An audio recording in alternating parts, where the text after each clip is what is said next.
Hi, everybody. Welcome to Discover College Soccer. Today, I'm lucky enough to be joined by Coach Ben Federici from Transylvania University in Lexington, Kentucky, not somewhere in Eastern Europe or wherever that may be. So, welcome, Coach.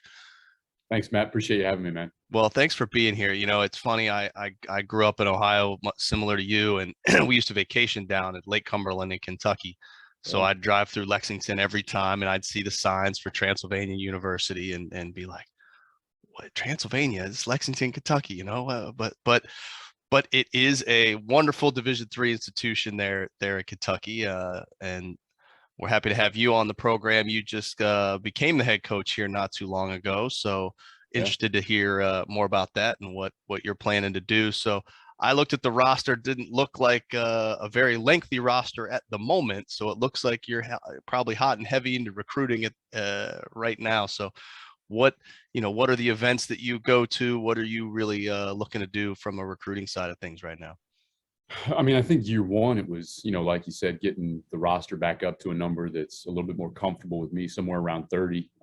So anywhere and everywhere to start. The big ones are up there: Crossroads Blue Chip, Jeff Cup, Disney Showcase, things like that. But I think as we get a little bit more intentional and drawn out in the process that I'm familiar with and comfortable with, we'll start to hit those ECNL showcases and regional events, whether it's USYS or getting into academy, things like that.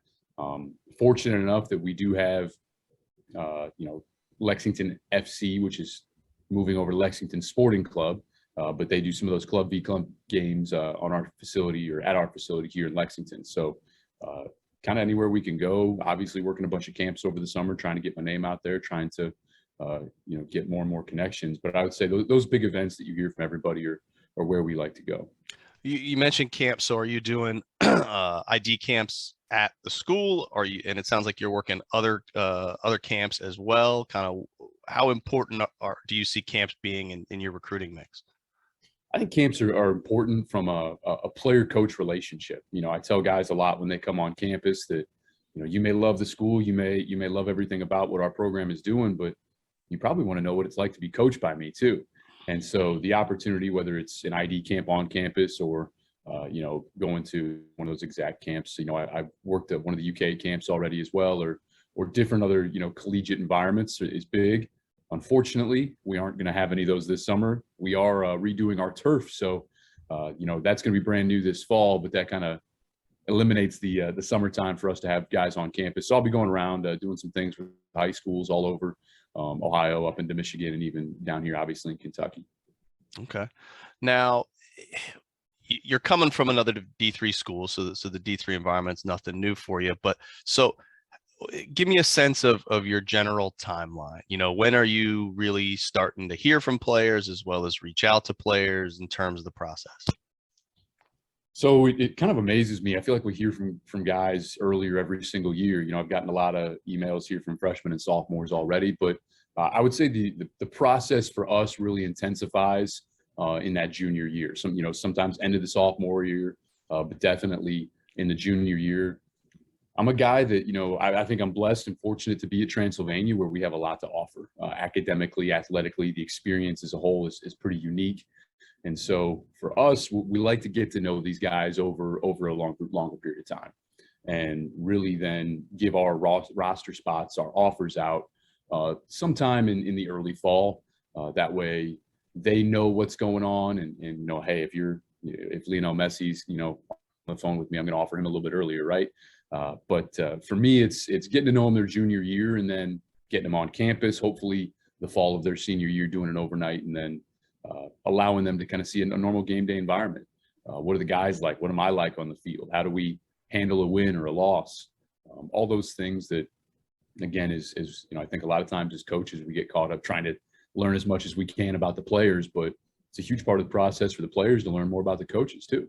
Yeah, for sure. Well, when you're looking at players, whether that's at Jeff Cup or anywhere or camps, what is your kind of checklist, your hierarchy of this is what I want to see in a player, whether it's an on the field attribute or an off the field attribute? It's a tough question to answer. I think it's a sliding scale. I mean, you've got, you want to see some obvious technical ability. You want to see some athleticism. You want to see decision making, soccer IQ, all those things. But I think it's more about the whole package of how those things come together. There are guys that are elite athletes that maybe don't have to be elite decision makers.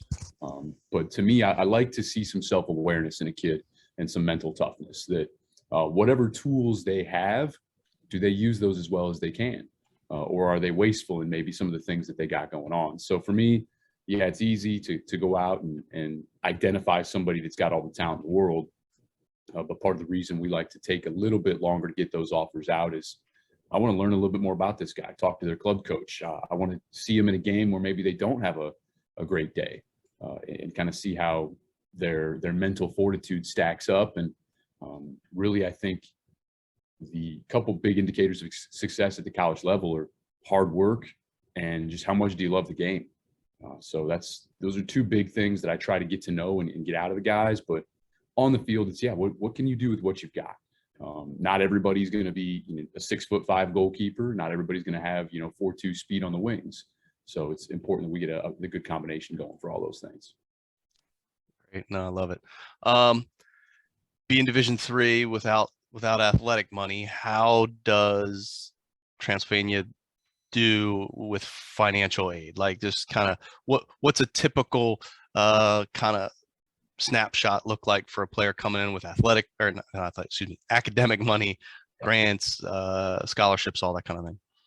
I mean, it varies so much from kid to kid, obviously with financial background. I think a goal of ours as an institution is to make it a competitive package with what you look at to go to a state school.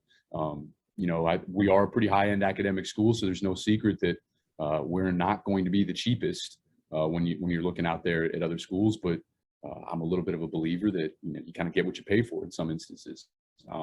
So we want to make it competitive, but that's not to say that if you don't have great grades, it's probably not going to be a package that's going to be suitable for what you want to do. But that's a little bit of where I have to go with our demographic and knowing who's going to be successful here.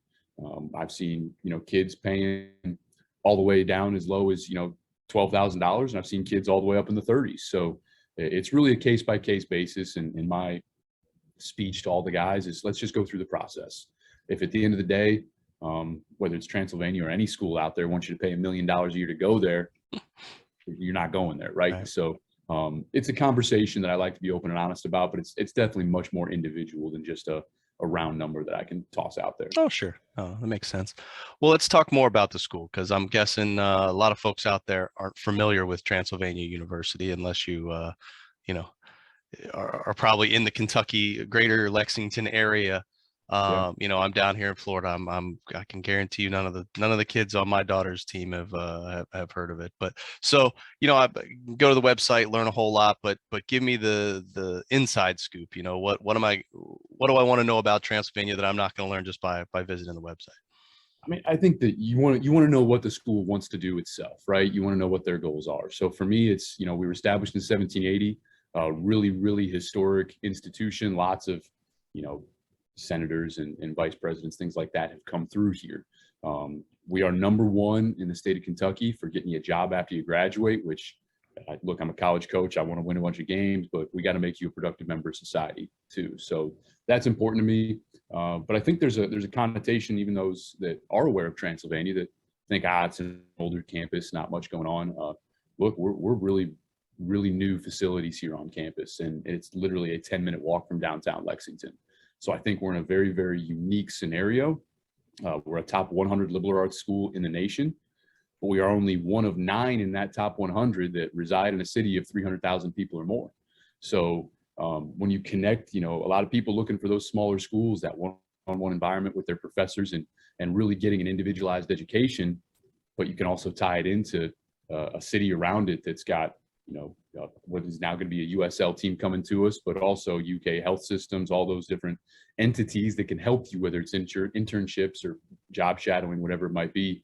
A lot of our student athletes go on to med school or to get, we have a former men's soccer player getting his PhD at Ohio State in physics. Another one is in Cincy Med School. So all those sorts of things that you can get with quality education. But again, the city around it is really what makes us unique. That's awesome. So you mentioned high academics at the school. So what, you know, how do the student athletes balance their athletic commitments with their academic commitments? What sort of support structures are there on campus to help them do that? I think first and foremost, it's really cool to see the environment we've got around campus where a lot of our student athletes are really successful in the classroom. So you're around a group of people that want to be successful, not just on their, in their athletic endeavors, but also in the classroom, which is important for a kid coming in, that they're not going to be alone when they push themselves on both fronts. But the actual institutional things that we have a great study skills coordinator.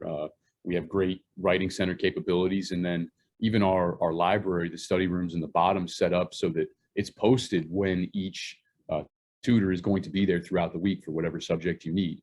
We're going to pair up our guys with some study skills coordinators for, once a week, once every 2 week meetings, so that they can get in and have those touch points with somebody that's a little bit more integrated into those systems automatically.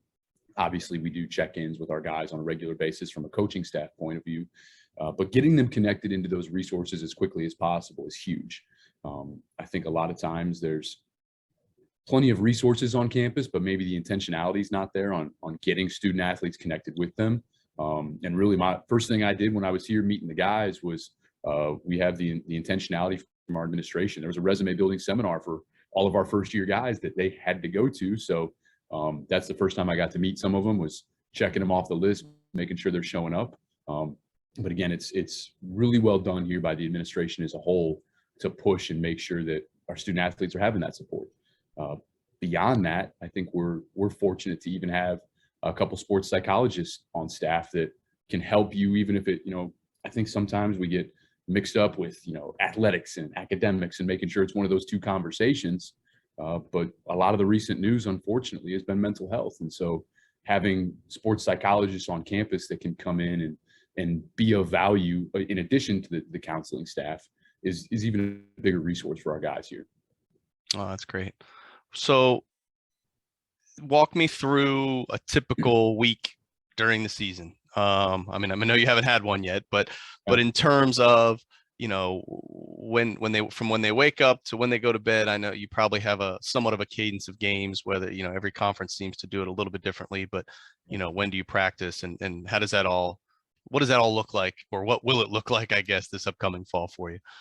Yeah, so cadence of games is pretty similar to most. It's a Wednesday, Saturday schedule, which I enjoy. I used to be in a Division II conference that was Friday, Sunday, and that was just a battle on those second games of the weekend. So Wednesday, Saturday are, most frequently our game schedule.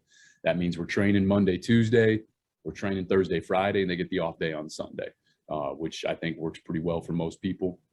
We may travel on a Friday night.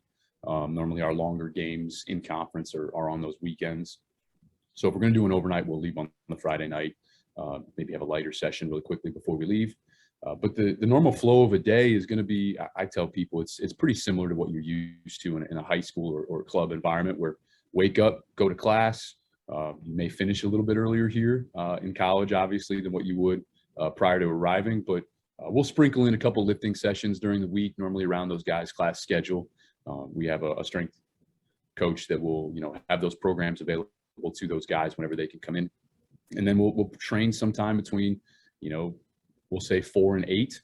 That'll be a little bit flexible there on our field here in the fall, but we'll train at those times. And afterwards, if we're training through dinner, we have food for the guys. If we need to get something else going, or film sessions, again, that's kind of all on a case-by-case basis.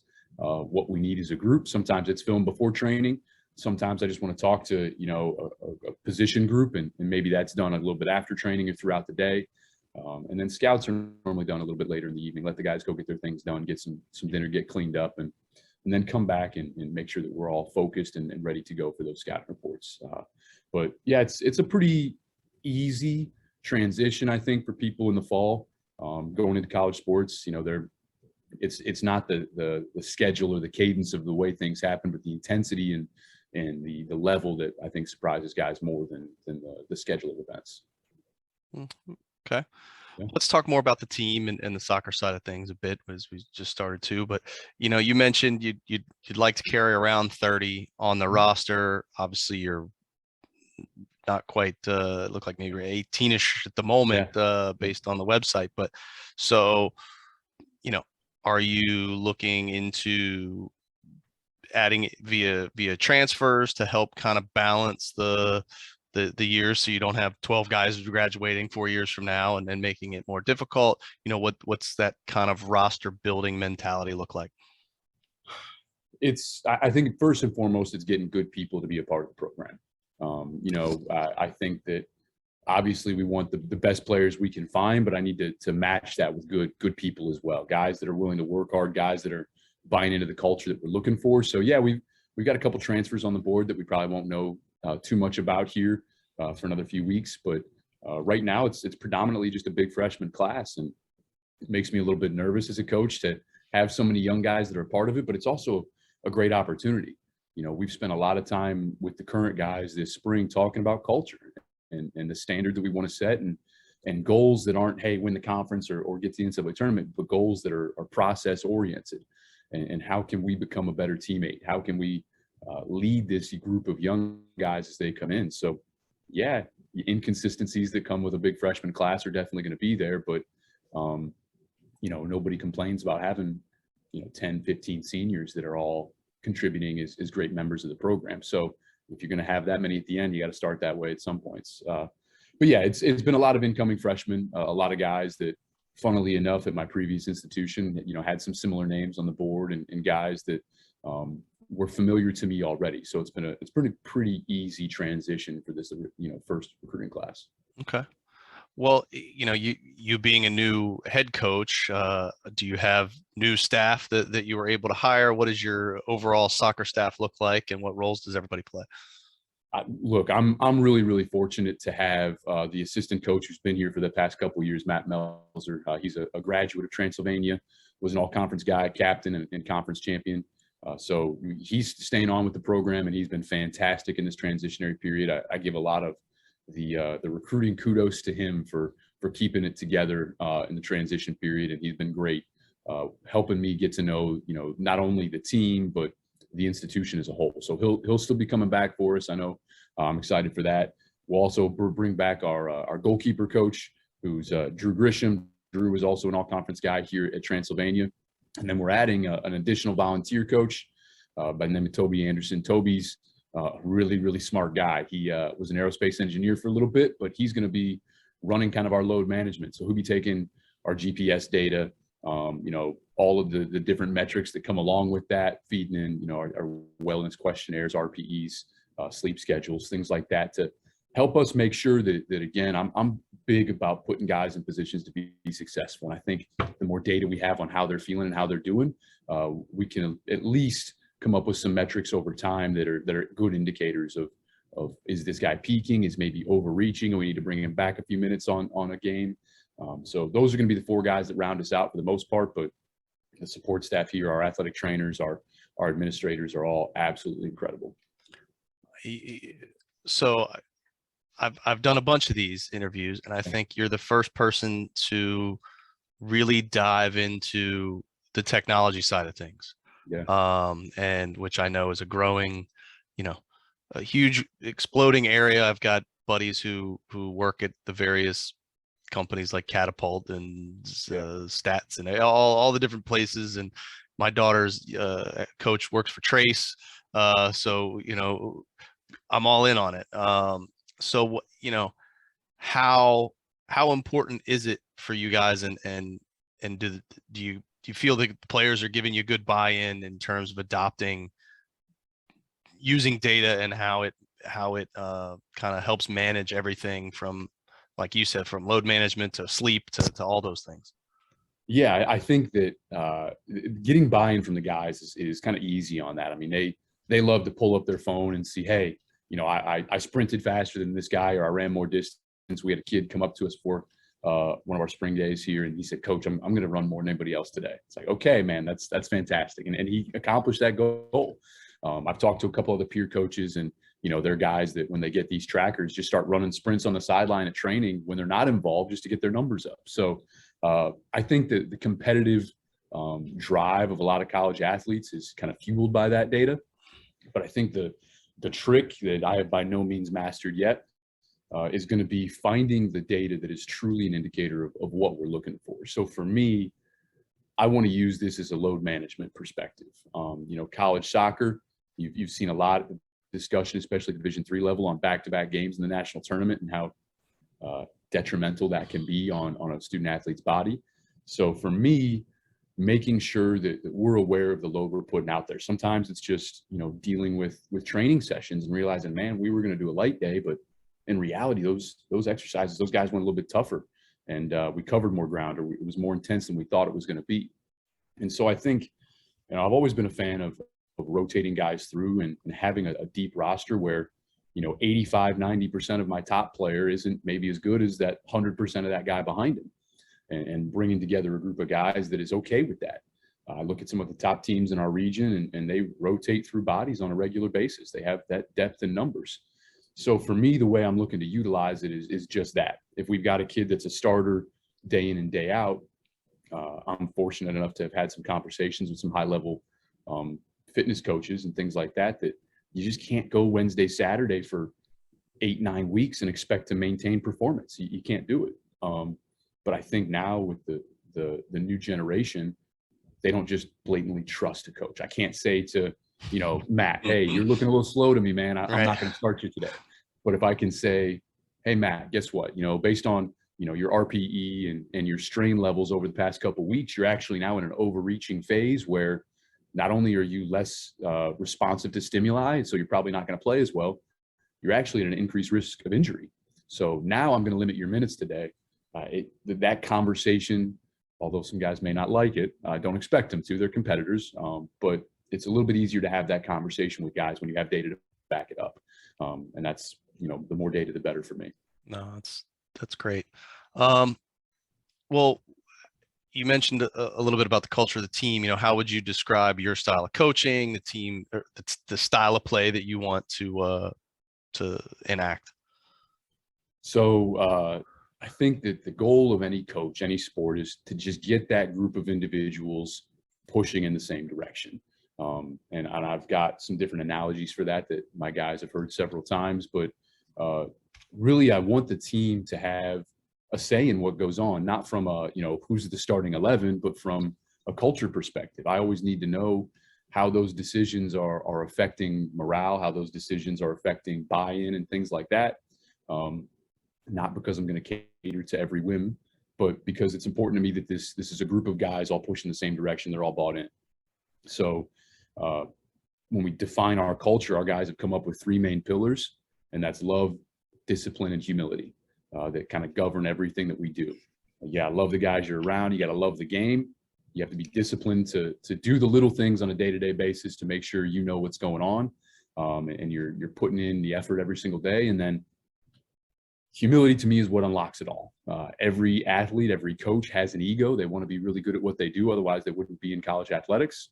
But humility is something that no matter how many games you win, no matter what goals you score, at the end of the day, can you be humble enough to start the process all over? So that's all, that's what our culture is about at a really high level.